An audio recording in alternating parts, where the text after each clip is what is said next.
ಬೀದರ್ ದಕ್ಷಿಣ ಕ್ಷೇತ್ರದಲ್ಲಿ ಬರುವ ಚಿಟಗುಪ್ಪ ತಾಲೂಕಿನ ಮನ್ನ ಎಕ್ಳೆ ಗ್ರಾಮದ ಪರಿಶಿಷ್ಟ ಜಾತಿ ಒಳ ಮೀಸಲಾತಿಯ ಬಲಗೈ ಸಮುದಾಯಕ್ಕೆ ಅನ್ಯಾಯವಾಗಿದ್ದು ಅದನ್ನು ಸರಿಪಡಿಸಬೇಕು ಎಂದು ಒತ್ತಾಯಿಸಿ ಎಸ್ಸಿ ಬಲಗೈ ಹೋರಾಟ ಸಮಿತಿ ವತಿಯಿಂದ ಮನ್ನಾ ಮಳಖೇಡಿಯಲ್ಲಿ ಗುರುವಾರ ಬೃಹತ್ ಪ್ರತಿಭಟನೆ ನಡೆಸಲಾಯಿತು.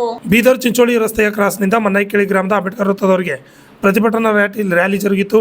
ರಾಜ್ಯಪಾಲರಿಗೆ ಬರೆದ ಮನವಿ ಪತ್ರ ತಹಸೀಲ್ದಾರ್ ಮಂಜುನಾಥ್ ಪಾಂಚಾಳ್ ಅವರಿಗೆ ಸಲ್ಲಿಸಲಾಗಿದೆ. ಒಳ ಮೀಸಲಾತಿ ರೋಸ್ಟರ್ ನಿಗದಿಯಲ್ಲಿ ಅನೇಕ ಸಮಸ್ಯೆಗಳು ಕಂಡುಬರುತ್ತಿದ್ದು, ಪ್ರವರ್ಗ ಎ 1ನೇ ಸ್ಥಾನದಲ್ಲಿ, ಪ್ರವರ್ಗ ವ ಅನ್ನು 9ನೇ ಸ್ಥಾನದಲ್ಲಿ, ಪ್ರವರ್ಗ 3 15ನೇ ಸಮಾನ ಅವಕಾಶ ಸಿಗುತ್ತದೆ ಎಂಬ ಅನುಮಾನ ಹಾಗೂ ಪ್ರಶ್ನೆ ಉದ್ಭವಿಸಿದೆ. ಸಮತೋಲನ ಕಾಪಾಡದಿದ್ದರೆ ಪರಿಶಿಷ್ಟ ಜಾತಿಗಳಿಗೆ ಕಡಿದು ಹುದ್ದೆಗಳು ನೇಮಕಾತಿ ನಡೆಯುವ ಸಂದರ್ಭದಲ್ಲಿ ಸಮುದಾಯಗಳು ಸಂಪೂರ್ಣ ಅವಕಾಶದಿಂದ ವಂಚಿತರಾಗುವ ಅಪಾಯ ಎದ್ದು ಕಾಣುತ್ತಿದೆ ಎಂದು ಆಕ್ರೋಶ ವ್ಯಕ್ತಪಡಿಸಿದರು. ಈ ಸಂದರ್ಭದಲ್ಲಿ ಒಳ ಮೀಸಲಾತಿ ಹೋರಾಟ ಸಮಿತಿ ಗೌರವಾಧ್ಯಕ್ಷ ದಿಲೀಪ್ ಕುಮಾರ್ ವರ್ಮಾ, ಅಧ್ಯಕ್ಷ ರಾಜ್ಕುಮಾರ್ ಶಿಂದೆ, ಉಪಾಧ್ಯಕ್ಷ ರಾಜ್ಕುಮಾರ್ ಅಗಸಿ, ಕಾಶಿನಾಥ್ ಗುಜ್ಗರೆ, ಸಂದೀಪ್ ಕಟ್ಟಿಮನಿ, ಓಂಕಾರ ಮಂಗಲ್ಗಿ, ಶಿವಕಾಂತ್ ಹಾರೋರ್ ಗೇರಿಕರ್, ಬಸವರಾಜ್ ಹೊಚಕನಹಳ್ಳಿ, ಶಿವಕುಮಾರ್ ಮಂಗಲ್ಗಿ ಸೇರಿದಂತೆ ಅನೇಕರು ಹಾಜರಿದ್ದರು. Vidyasagar, RJ 32 Kannada news, Humnabad.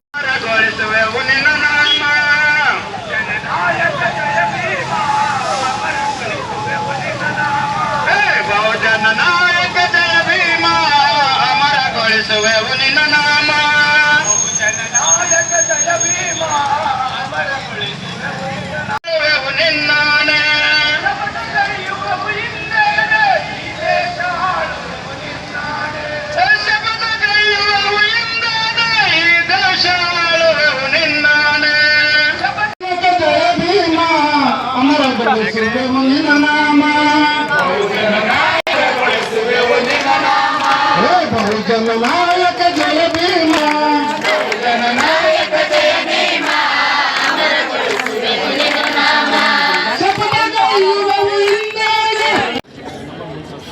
ಎಲ್ರಿಗೂ ನಮಸ್ಕಾರ. ಇವತ್ತಿನ ದಿನ ಒಳ ಮೀಸಲಾತಿ ಬಲಗೈ ಹೋರಾಟ ಸಮಿತಿಯಿಂದ ಈ ಚಿಟಗುಪ್ಪ ದಕ್ಷಿಣ ಮತಕ್ಷೇತ್ರಕ್ಕೆ ಸಂಬಂಧಪಟ್ಟಂತೆ ಉಗ್ರ ಹೋರಾಟವನ್ನು ಒಳ ಮೀಸಲಾತಿ ಉಗ್ರ ಹೋರಾಟವನ್ನು DSS ವತಿಯಿಂದ ಹೋರಾಟ ಮಾಡಲಾಗಿದೆ. ಈ ಒಂದು ಒಳ ಮೀಸಲಾತಿಯಲ್ಲಿ B ಮತ್ತು C ಗೆ ಅನ್ಯಾಯವಾಗಿದೆ, ರೋಸ್ಟ್ರಲ್ಲಿ ಕೂಡ ಅನ್ಯಾಯವಾಗಿದೆ. ಅದನ್ನು ಸರಿಪಡಿಸಲು ತಮ್ಮದೆಲ್ಲ ಹಕ್ಕೊತ್ತಾಯ ಮತ್ತು ತಮ್ಮದೆಲ್ಲ ವಿವರವಾದ ಅನ್ಯಾಯ ಆಗ್ತಕ್ಕಂಥದ್ದೆಲ್ಲ ವಿವರವಾಗಿ ಈ ಪತ್ರದಲ್ಲಿ ನಮೂದು ಮಾಡಲಾಗಿದೆ.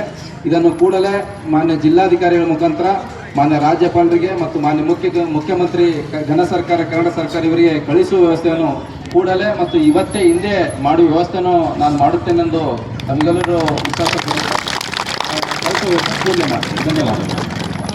ಈಗಾಗಲೇ ಒಳ ಮೀಸಲಾತಿಯ ವರದಿಯನ್ನು ಸುಪ್ರೀಂ ಕೋರ್ಟ್ ನೀಡಿದ ತೀರ್ಪಿನ ಮೂಲಕ ಪರಿಶಿಷ್ಟ ಜಾತಿಗಳ ಮೀಸಲಾತಿಯನ್ನು ವರ್ಗೀಕರಣ ಮಾಡುವ ಅಧಿಕಾರವನ್ನು ನೀಡಿದ ನಂತರ ರಾಜ್ಯದಲ್ಲಿ ಮುಖ್ಯಮಂತ್ರಿ ಸಿದ್ದರಾಮಯ್ಯ ನೇತೃತ್ವದ ಸರ್ಕಾರ ಪರಿಶಿಷ್ಟ ಜಾತಿಗಳಲ್ಲಿ ಒಳ ಮೀಸಲಾತಿ ಜಾರಿಗೊಳಿಸಲು ಸುಪ್ರೀಂ ಕೋರ್ಟ್ ನಿಯಮಾವಳಿಗಳಂತೆ 101 ಸಮುದಾಯಗಳ ಸಾಮಾಜಿಕ, ಆರ್ಥಿಕ ಮತ್ತು ಶೈಕ್ಷಣಿಕ ಹಿಂದುಳಿದಿರುವಿಕೆಯನ್ನು ಅಧ್ಯಯನ ಮಾಡಲು ನಿವೃತ್ತ ನ್ಯಾಯಮೂರ್ತಿ ನಾಗಮೋಹನ್ ದಾಸ್ ಅವರ ನೇತೃತ್ವದಲ್ಲಿ ಏಕಸದಸ್ಯ ಆಯೋಗವನ್ನು ರಚಿಸಿತ್ತು. ಸದರಿ ಆಯೋಗವು ಸಮೀಕ್ಷೆ ನಡೆಸಿ ಸರ್ಕಾರಕ್ಕೆ ವರದಿ ಸಲ್ಲಿಸಿದ ನಂತರ ಸರ್ಕಾರವು ಅದನ್ನು ಕ್ಯಾಬಿನೆಟ್ನಲ್ಲಿ ಚರ್ಚಿಸಿ ಪರಿಶೀಲಿಸಿ ಕೆಲವು ತಿದ್ದುಪಡಿಗಳೊಂದಿಗೆ ಪ್ರವರ್ಗ A, B ಮತ್ತು C ಎಂದು ವರ್ಗೀಕರಿಸಿ ಗೆಜೆಟ್ ಅಧಿಸೂಚನೆ ಹೊರಡಿಸಿತು.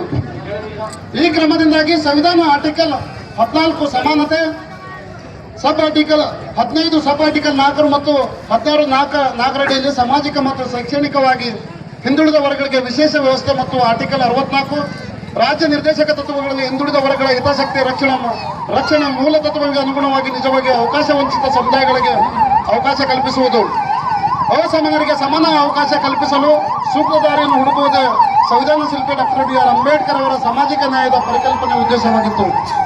ಒಳ ಮೀಸಲಾತಿ ಜಾರಿಯಾದ ಮೇಲೆ ರೋಸ್ಟರ್ ಬಿಂದುಗಳ ನಿಗದಿಯಲ್ಲಿ ಅನೇಕ ಸಮಸ್ಯೆಗಳು ಕಂಡುಬರುತ್ತಿದ್ದು, ಪ್ರವರ್ಗ A ಅನ್ನು 1ನೇ ಸ್ಥಾನದಲ್ಲಿ, ಪ್ರವರ್ಗ B ಅನ್ನು 9ನೇ ಸ್ಥಾನದಲ್ಲಿ ಹಾಗೂ ಪ್ರವರ್ಗ C ಅನ್ನು 15ನೇ ಸ್ಥಾನದಲ್ಲಿ ನಿಗದಿಪಡಿಸುವುದು ಪ್ರಾಕ್ಟಿಕಲ್ ಆಗಿ ಇದು ಸಮಾನ ಅವಕಾಶವನ್ನು ಖಚಿತಪಡಿಸುತ್ತದೆ ಎಂಬ ಅನುಮಾನ ಹಾಗೂ ಪ್ರಶ್ನೆ ಉದ್ಭವಿಸಿದೆ.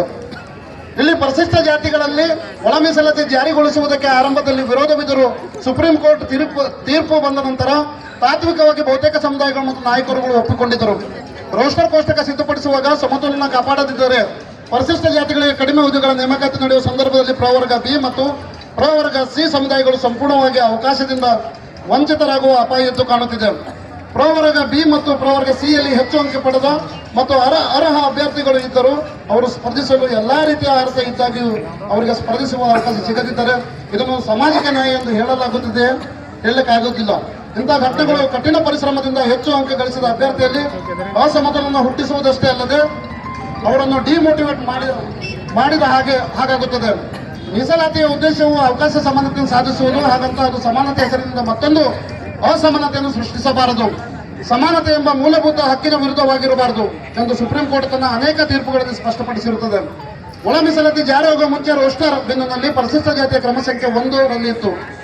ಆದರೆ ಒಳ ಮೀಸಲಾತಿ ಜಾರಿಯಾದ ಮೇಲೆ ಪರಿಶಿಷ್ಟ ಜಾತಿಯನ್ನು ಪ್ರವರ್ಗ ಎ, ಬಿ ಮತ್ತು ಸಿ ಎಂದು ವಿಂಗಡಿಸಿ ಪ್ರವರ್ಗ ಎಗೆ 1ನೇ ಸ್ಥಾನ, ಪ್ರವರ್ಗ ಬಿಗೆ 9ನೇ ಸ್ಥಾನ ಹಾಗೂ ಪ್ರವರ್ಗ ಸಿಗೆ 15ನೇ ಸ್ಥಾನ ನೀಡಲಾಗಿರುತ್ತದೆ. ಹೀಗಾಗಿ ಪ್ರವರ್ಗ ಬಿ ಮತ್ತು ಪ್ರವರ್ಗ ಸಿಗಳಿಗೆ ಬಹುದೊಡ್ಡ ಅನ್ಯಾಯವಾಗಲಿದೆ. ರೋಸ್ಟರ್ ಬಿಂದುವನ್ನು ಕಡಿಮೆ ಸಂಖ್ಯೆಯ ನೇಮಕಾತಿಗಳಲ್ಲಿ ಸಮತೋಲನ ಸಾಧಿಸುವಂತೆ ಕಾಯ್ದೆ ರೂಪಿಸಬೇಕು. ಸರ್ಕಾರದ ಎಲ್ಲಾ ಇಲಾಖೆಗಳಲ್ಲಿ ದೊಡ್ಡ ಸಂಖ್ಯೆಯ ನೇಮಕ ನಡೆಯುವಾಗ ಒಳ ಮೀಸಲು ಹಂಚಿಕೆಯಲ್ಲಿ ವ್ಯತ್ಯಾಸವಿರುವುದಿಲ್ಲ.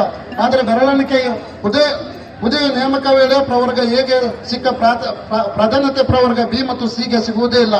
ಸರ್ಕಾರದ ಇಲಾಖೆ ಎಲ್ಲಾ ಹುದ್ದೆಗಳನ್ನು ಪೂಲ್ ಮಾಡಿಕೊಂಡು ಹೆಚ್ಚು ನೇಮಕಾತಿ ಮಾಡಿಸಿದರೆ ಎಲ್ಲರಿಗೂ ಸಮಾನ ಅವಕಾಶ ಸಿಕ್ಕಂತಾಗುತ್ತದೆ. ನ್ಯಾಯಮೂರ್ತಿ ನಾಗಮೋಹನ್ ದಾಸ್ ಆಯೋಗ ಕೊಟ್ಟ ಶಿಫಾರಸಿನಂತೆ ಪ್ರವರ್ಗಗಳ ಹಂಚಿಕೆ ಆಗದಿದ್ದರೆ ಈ ಸಮಸ್ಯೆ ಬರುತ್ತಿರಲಿಲ್ಲ. ಆದರೆ ರಾಜಕೀಯ ತೀರ್ಮಾನದಿಂದ ಸಮಸ್ಯೆ ಹೆಚ್ಚಾಗಿದೆ. ಸರ್ಕಾರ ತೀರ್ಮಾನ ಮಾಡುವಾಗ ದೂರದೃಷ್ಟಿಯಲ್ಲಿ ಆಲೋಚಿಸಲಿಲ್ಲ. ಸಾಮಾಜಿಕ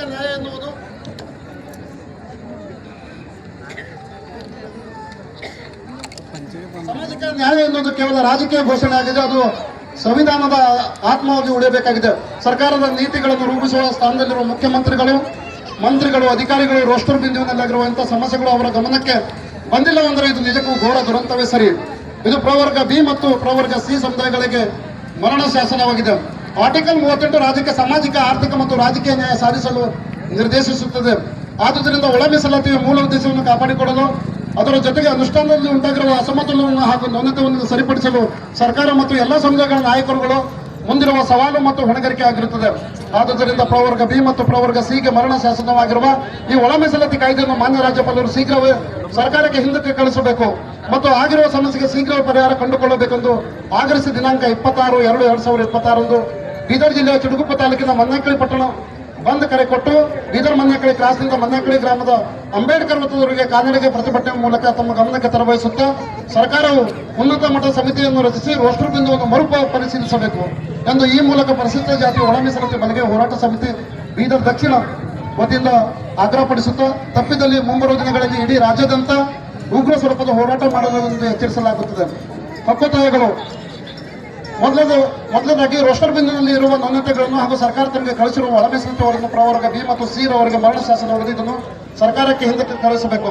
ಎರಡನೇದಾಗಿ ಪ್ರವರ್ಗ ಎ, ಬಿ, ಸಿ ರವರಿಗೆ ಸಮಾನ ಅವಕಾಶ ಕಲ್ಪಿಸುವಂತೆ ಕಾಯ್ದೆಯನ್ನು ರೂಪಿಸಬೇಕು ಮತ್ತು ಒಳ ಮೀಸಲಾತಿಗೆ ಅನ್ವಯಿಸುವ ರೋಸ್ಟರ್ ಬಿಂದುವನ್ನು ಪರಿಷ್ಕರಿಸಿ ಸರಿಪಡಿಸಬೇಕು. ಮೂರನೇದಾಗಿ ಪ್ರವರ್ಗ ಎ, ಬಿ, ಸಿ ವರ್ಗಗಳಿಗೆ ಶಿಕ್ಷಣ ಮತ್ತು ಉದ್ಯೋಗ ಒಳ ಮೀಸಲಾತಿ ವರದಿಯ ಸಮಸ್ಯೆ ಬಗೆಹರಿಯುವ ತನಕ ಪ್ರಸ್ತುತ ಶೈಕ್ಷಣಿಕ ವಲಯ ಮತ್ತು ಉದ್ಯೋಗಕ್ಕೆ ಅನ್ವಯಿಸುವ ಒಳ ಮೀಸಲಾತಿಯ ಕಾರ್ಯಚಟುವಟಿಕೆಗಳನ್ನು ಶೀಘ್ರವೇ ತಡೆ ಹಿಡಿಯಬೇಕು. ನಾಲ್ಕನೇದಾಗಿ ಹೊಸ ಜಾತಿ ಪ್ರಮಾಣ ಪತ್ರ ವಿತರಿಸುವಾಗ ತುರ್ತಾಗಿ ನಿಲ್ಲಿಸಿ ಹಳೆ ಜಾತಿ ಪ್ರಮಾಣ ಪತ್ರವನ್ನು ಮುಂದುವರಿಸಬೇಕು. ಐದನೇದಾಗಿ ಒಳ ಮೀಸಲಾತಿಯ ಗೊಂದಲಗಳನ್ನು ಹಾಗೂ ನ್ಯೂನತೆಗಳನ್ನು ಪರಿಹರಿಸುವ ತನಕ ಒಳ ಮೀಸಲಾತಿ ಅನ್ವಯ ಖಾಲಿ ಹುದ್ದೆಗಳನ್ನು ಭರ್ತಿ ಮಾಡಬೇಕು. ಧನ್ಯವಾದಗಳು. ಕ್ಷೇತ್ರ ಓಕೆ. ಈ ಒಳ ಮೀಸಲಾತಿ ಬಲಗೈ ಹೋರಾಟ ಸಮಿತಿ ಬೀದರ್ ದಕ್ಷಿಣ ಮತಕ್ಷೇತ್ರ ಉಗ್ರ ಹೋರಾಟ. ನಿಮ್ದೊಂದು ಕೂಗದ ಅಥವಾ ನಿಮ್ದೇನು ಬೇಡಿಕೆ ಅದ ಅಥವಾ ಹಕ್ಕೊತ್ತಾಯ ಅದ, ವಿವರವಾದ ವರದಿಯನ್ನು ಈಗಾಗಲೇ ಅಧ್ಯಕ್ಷರು ಮತ್ತು ವಿವರವಾದ ಲಿಖಿತವಾಗಿ ಕೊಟ್ಟಿದ್ದಾರೆ. ಹಾಗೆ ಯಥಾವತ್ತಾಗಿ ಮಾನ್ಯ ಜಿಲ್ಲಾಧಿಕಾರಿ ಪ್ರೊಸೀಜರ್ ಇರುತ್ತೆ, ಮಾನ್ಯ ಜಿಲ್ಲಾಧಿಕಾರಿ ಮುಖಾಂತರ ಕೂಡಲೇ ರಾಜ್ಯಪಾಲರಿಗೆ ಮತ್ತು ಮಾನ್ಯ ಮುಖ್ಯಮಂತ್ರಿ ಕಳಿಸುವ ವ್ಯವಸ್ಥೆಯನ್ನು ಕೂಡಲೇ ಹಿಂದೆ ಕಳಿಸುವ ವ್ಯವಸ್ಥೆ ತಾಲೂಕು ಆಡಳಿತದಿಂದ ಮಾಡ್ತೇನೆ ವಿಶ್ವಾಸ ತಮಗೆ ಕೊಡ್ತಾ ಇದ್ದೀನಿ. ಧನ್ಯವಾದಗಳು. ಪರಂ ಪೂಜ್ಯ ಡಾಕ್ಟರ್ ಬಾಬಾ ಸಾಹೇಬ್ ಅಂಬೇಡ್ಕರ್ ಅವರಿಗೆ, ಪರಂ ಪೂಜ್ಯ ಡಾಕ್ಟರ್ ಬಾಬಾ ಸಾಹೇಬ್ ಅಂಬೇಡ್ಕರ್ ಅವರಿಗೆ, ಭಾರತೀಯ ಸಂವಿಧಾನಕ್ಕೆ ನಮ್ಮ ಕಾಶಿ ಅವರು ವಂದಾರ್ಪಣೆ ಮಾಡೋದ್ರ ಮುಖಾಂತರ ಊಟದ ವ್ಯವಸ್ಥೆಯನ್ನು ಮಾಡಿದ ನಮ್ಮ